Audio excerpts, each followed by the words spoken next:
There's a lot of women talk about Sierra's prayer, but when a God sends a good man, they don't want them. Is that true? I cannot speak for them. I can only speak for me. Because when the universe sent mine to me, baby, You was ready. You was ready. when he sent that man to me, even this morning, I thank the universe for that man right there. Before I came on air with you, I was talking to him. He said, Mama, you heard me hey, Daddy.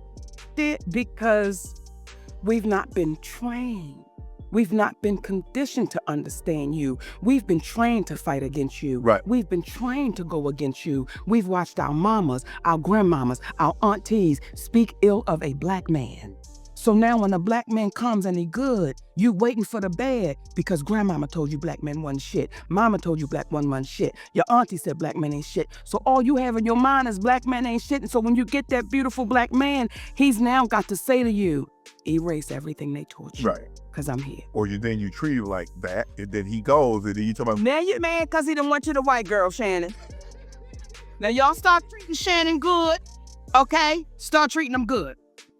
I saw this clip from an old interview with Shannon Sharpe and Monique, and it definitely resonated as true. First of all, as a married black woman, I've definitely had to rethink and challenge the messages I got about black men, going all the way back to childhood. From processing traumatizing experiences, gaining healing from toxic relationships, scenarios, and even addressing self-defeating mindsets. What I found is that ingrained in Black American culture is the message that Black women must learn self-sufficiency. We're often taught and trained how to take care of ourselves, handle ourselves, and plan a life without a man or the partnership of men. We can often look back at women in our own life and see a long history of broken marriages, failed relationships, or toxic interactions with Black men. Men are seen as nice to have or a thorn in our side, but either way, they are often of minimal necessity. Men and the role and position they hold in families and societies are rarely seen as essential. Actually, oftentimes, we are taught about how to protect ourselves from men. We're scared to be abused and misused. We learn how to fight them off or how to fight with them, and often tell our daughters ways to keep ourselves safe from them or how to extract resources from them. But little to no training is given on actually knowing how to get along with men or how to build with them. Little to no importance is given on understanding the value men bring to our life at all. Take, for example, this tweet I shared. Here, I shared the message I got as a young woman, particularly in college, and how I was encouraged to put off romantic love, put off thinking about marriage, and focus on myself. Being that I was in church, the emphasis moved from focusing on myself to focusing on God, but either way, the message was the same, and it was clear. Don't worry about men. They are not that important. And while I do support women having time to develop their own identity, and do believe there are times when singleness is actually a gift and necessary, in reality, we should be developing a lot of these things when we're actually growing up. Becoming a young adult without a solid sense of self or without a basic understanding of how to get along with men is dysfunctional. Not understanding the value men and women bring to each other is also a problem. And quite frankly, these are things few people understand. In fact, the training on self-sufficiency many ladies receive does not give women the understanding they need on how to interact with men, and many simply don't know. There are ways women can interact with men to totally emasculate them, making them feel small, unessential, or not needed or disrespected. Some piece together relationship values from what they see in media, the music they listen to, the stories they watch, the shows, the sitcoms, and the celebrities they follow, idealizing their life without a solid foundation. Folks are just figuring this stuff out on their own. And it's this long line of training that I feel has many Black American women ill-equipped for relationships. And that honestly sets us up for failure. I want to go over some of the feedback that I got from this tweet and unpack it a little bit more. Okay, so looking over the tweet, it reads, as a Black woman who went to college, I remember being encouraged by other Black women to not focus on men or not get tied down too young. Many white women I know were encouraged to do the exact opposite. Okay, this one reads, and those white women chose to give up their dreams and goals to be abused mentally and physically by a narcissist, upholding white supremacy. And open being liberal is just an aesthetic to them. Their kids grew up to despise and resentment. to resent them. They never hugged and kissed them. They die alone. Some.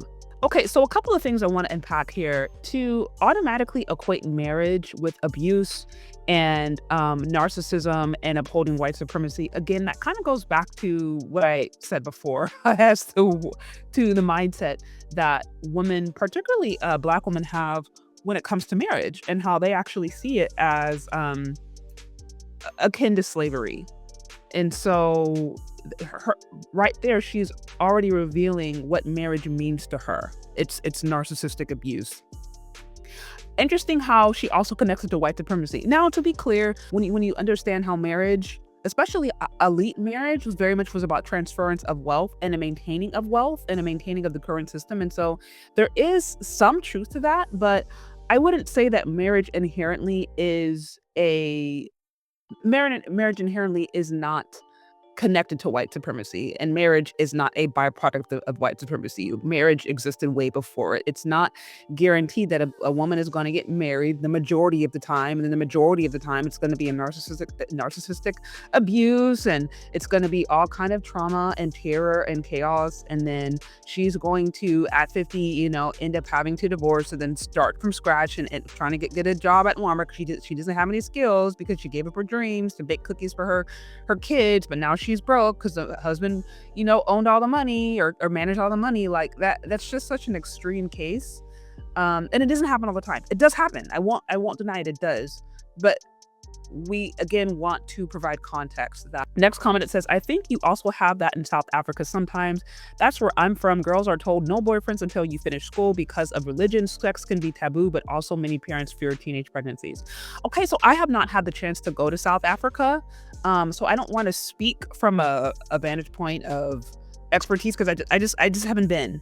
So that's really interesting. My initial thought, though, is I do, from my understanding, it does sound like South Africa still has a lot of European and Western influence. And so I'm wondering, as a result, if feminism has really impacted the culture, and as a result of feminism that bring modernization, and if it's again those feminist or modern ideas that are also impacting the indigenous and native culture in South Africa. So more thoughts. I don't know if any of you guys are from South Africa or familiar with it. If so, let me know in the comment section. But really interesting point here is so interesting. It says, I was in college. Every woman I knew, I went to an HBCU and not HBCU, was encouraged to put their careers first by other women and professors. When my husband plus I got married while we were both still in college, many people were worried we were ruining our lives by not just living together. You know what is so interesting? I was actually talking to my husband about this thing earlier. Literally, like I attended a wedding when I was in college. This was a classmate of mine. We were the same age, and he went to college, I think, the year or two in, and met a girl, and they got married. And I can remember the naysaying coming from my own family, people that I knew in my church, even myself being like, oh, this is too young. I don't know, this isn't a good idea, because that's what I was told, and that's what everybody said. Now, it just so happened both of those people who got married, they themselves came from strong families, or they came from families that valued family and valued marriage. And so because they had the support of their parents, they were willing to fund it and support their cause. And they're still married today, have kids, are being very successful. But I'm just saying, like, I can remember when I saw people moving towards marriage, how much scrutiny they got. And so it's so interesting that she's saying that, because I can actually resonate with that personally. I've had real life experiences. This one here, it says, what? We were definitely given the same advice. It's bad advice, in my opinion, but it's what most career-oriented women are told. So again, I want to clarify, I'm not saying that every white woman was taught how to be white. I wouldn't say that. It just so happened that in my life, I know many white women who were encouraged to do so. They've told me this, or they certainly came from a culture, or they had moms who at least were given some basic understanding on how to get along with a man. You know what I mean?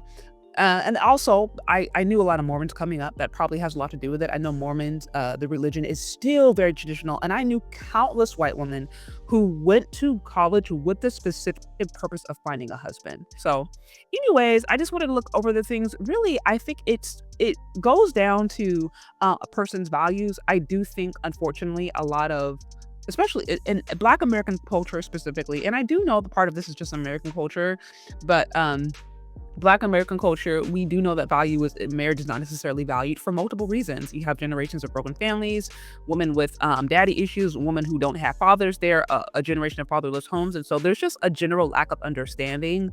A marriage is still important though. Family is still important. And so the good news is it's never too late to change and it's never too late to learn.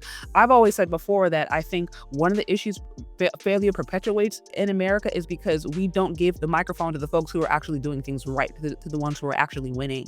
And so instead of sitting here and complaining about how hard it is to relate and how sucky the relationship market is, well, it's like, why not go and take advice from people who are actually successfully married? Why not go and see people who have happy families? Well, how did you do it? Where did you go? Who did you meet? All hope isn't lost. It really isn't, but people just have to recognize where things at. So anyways, that's what I have. What do you guys think? Do you agree? Do you disagree? Let me know. And we'll talk later, okay? Bye.